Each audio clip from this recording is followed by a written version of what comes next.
Bismillahirrahmanirrahim.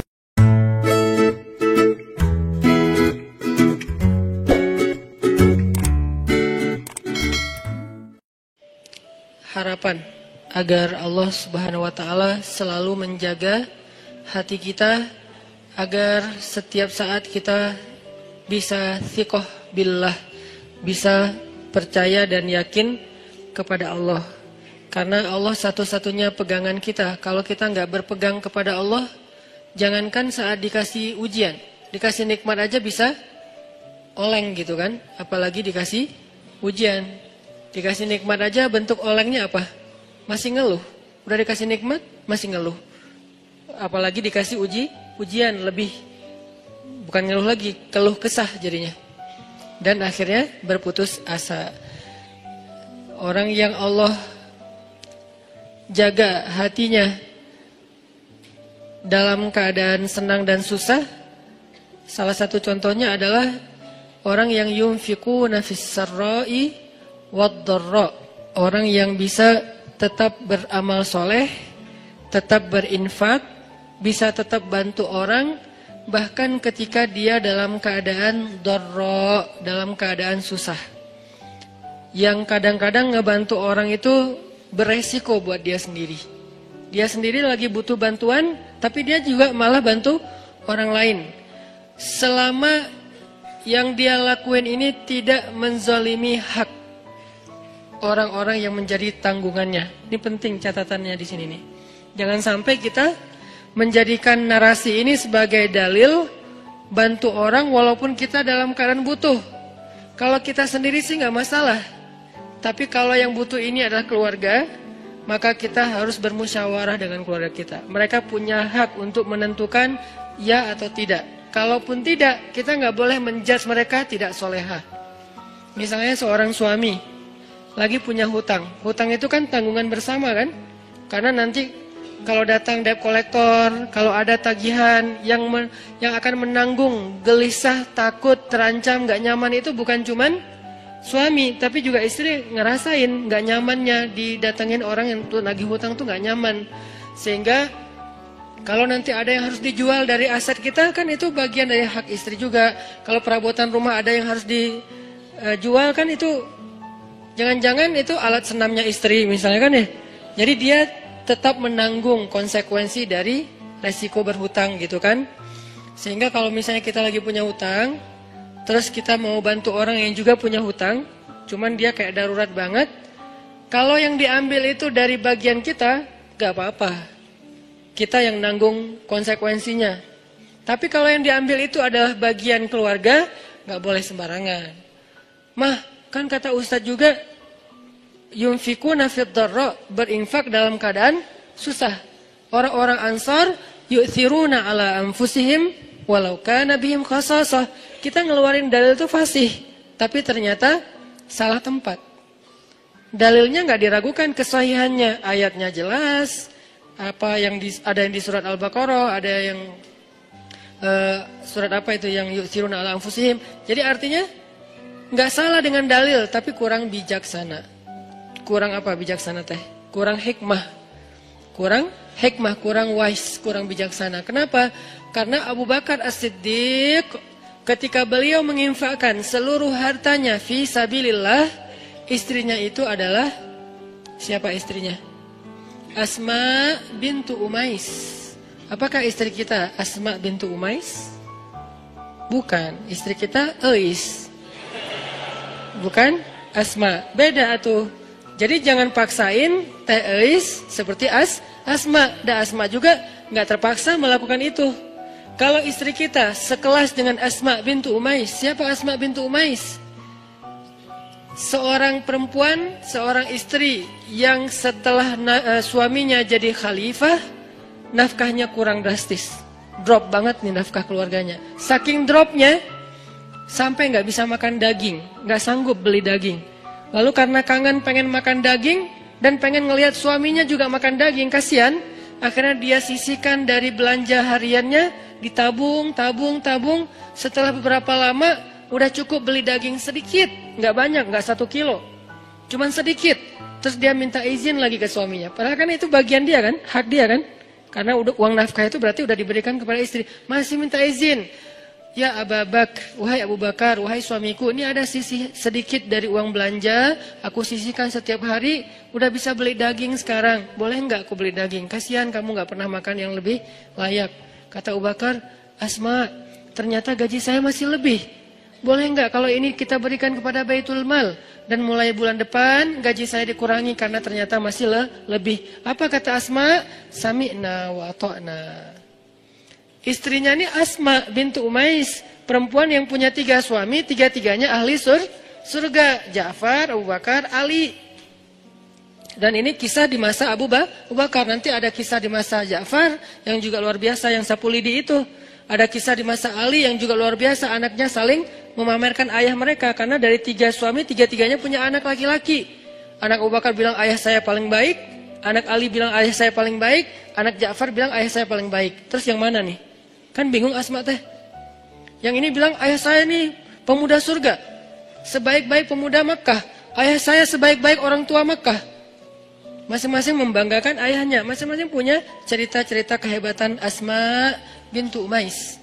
Artinya nggak bisa juga sembarangan kita mengambil hak keluarga kita lalu kita dengan alasan berinfak dalam keadaan dharra.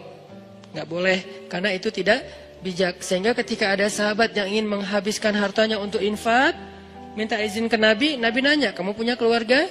Punya anak? Punya. Ya udah, beri bagian mereka. Kalau gitu setengah ya Rasulullah. Enggak, masih kebanyakan. Kalau gitu sepertiga ya Rasulullah, itu pun masih kebanyakan, tapi cukuplah. Sepertiga aja masih kebanyakan, tapi cukup.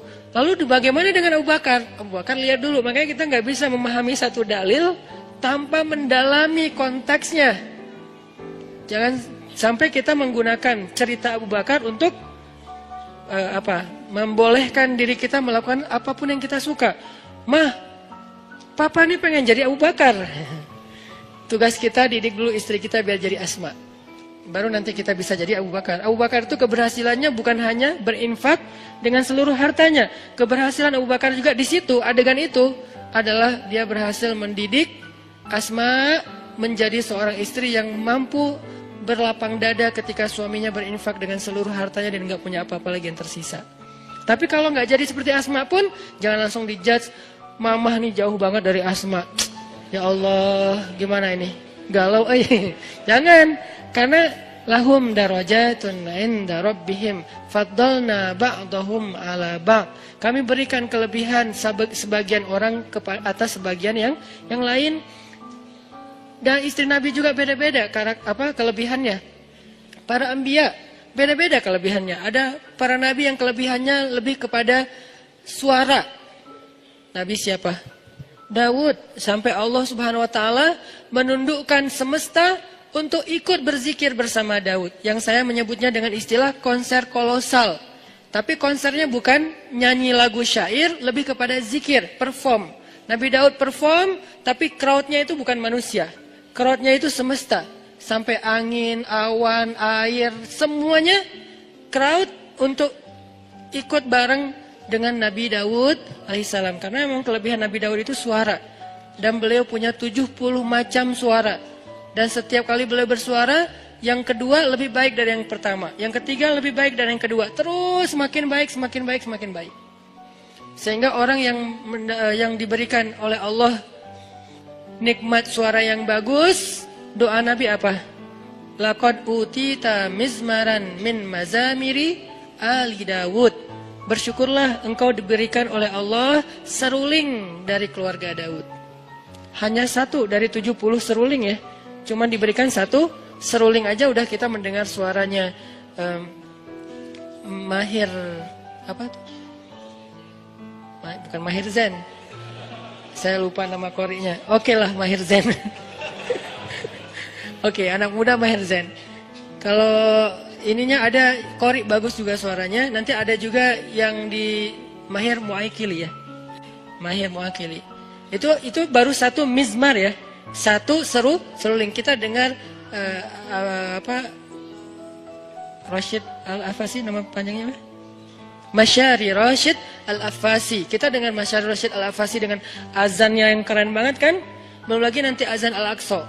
Kalau dengar suara azan Al-Aqsa itu jadi azan yang menyayat hati. Kenapa? Azannya itu kayak curhat. Aqsa kok gini-gini amat ya. Kesannya kayak gitu tuh. Dari azannya tuh saya kayak membaca, kasihan ya Masjid Al-Aqsa, kok kita gini-gini amat ya. Nah itu dari suara serak-seraknya azan Al-Aqsa. Nanti belum lagi suara bacaan Ad-Dagriri. Azannya Syekh Ad-Dagriri, kalau nggak salah Hamdi Ad-Dagriri di Mekah. Kayaknya ini lagi naik daun juga sekarang selain Mahir Mu'akhili. Ini semuanya mizmaran, satu seruling. Belum 70 seruling, gimana 70-nya?